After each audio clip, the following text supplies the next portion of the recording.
Got some coming Tuesday. Yep. This will be better than what we had Friday. Okay. So if you don't even remember Friday's rain, you're like, what's he talking about?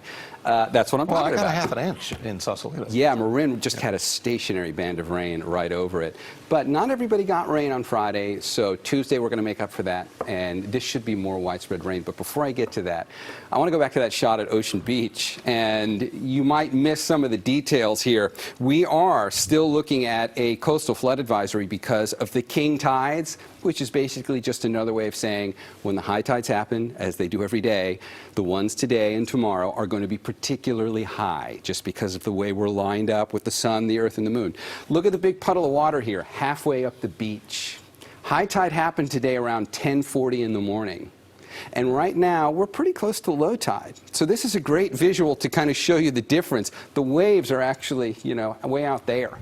And there was enough crashing up here, it left a pretty good-sized puddle halfway up the beach out at Ocean Beach. So here's the coastal flood advisory because of these king tides. So if high tide happened today at 10:44 in the morning when that puddle was left, it's coming back again tomorrow, a little bit later, by about an hour. It'll be at 11:35. So just keep that in mind, particularly if you're going to be along the east shoreline of the city. This is where we see some of the waves crash up onto the piers and those low-lying roadways in Mill Valley, specifically 101 right at the Highway 1 off-ramp, like you're going to Stinson Beach. That can sometimes get some ponded water on the roadway because there's nothing protecting that part of the roadway from the bay, which is right there. Okay, look to the north. That's from our camera on top of the Salesforce Tower. The reason why we want to look out there past Point Reyes there in the distance is the clouds. There are storms out there right now, but most of them are getting directed to our north. But the tail end of this one is going to get us. So this is what we looked at the top of the newscast. Let's bring that forward. That gets us to dark and early Tuesday morning at 5 a.m., just as we're approaching sunrise. Let's pull out a little more resolution on that.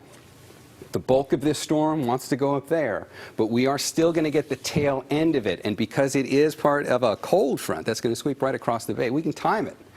And we'll stop it at a couple of different points here. Tuesday by 7 in the morning, the North Bay seeing rain.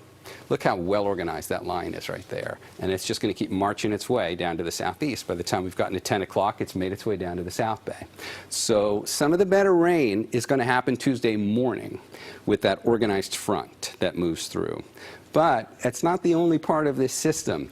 I'm going to switch this so we can go a little bit longer range now. You'll see the resolution go down a bit because this will allow me to play this into Wednesday, and watch what happens. We see some fill-in showers come in throughout the day on Wednesday. The most impressive rain is that first line we just looked at, Tuesday morning. But there's a chance of rain that'll stay with us then all the way through Wednesday with this. And when you add both days up, we could get anywhere from 1/4 of an inch of rain in the South Bay to 3/4 of an inch of rain in the North Bay, which is going to be kind of on the front lines as that line comes in. That's a good range. It could fall anywhere in there, but we should see widespread rain. You'll get something out of this system as it comes through, and it's going to put more snow in the Sierra, over 1 foot coming to Donner Pass. So sure, that's travel concerns for anybody going up Tuesday and Wednesday, but in addition to that, it's great news for starting to build a snowpack up there. Morning lows, pretty much what we've been doing. So don't expect any big changes there. It's getting cold in the overnights, but these are normal numbers. Those numbers tomorrow are warmer than average. There's a lot of low 70s on there. We should be mid to upper 60s right now. So Monday, which I didn't even talk about because we've got rain coming on Tuesday, Monday's fantastic. It's sunny and 70s. Make the most of that because Tuesday and Wednesday are anything but. And then we'll get a break after that going into next weekend.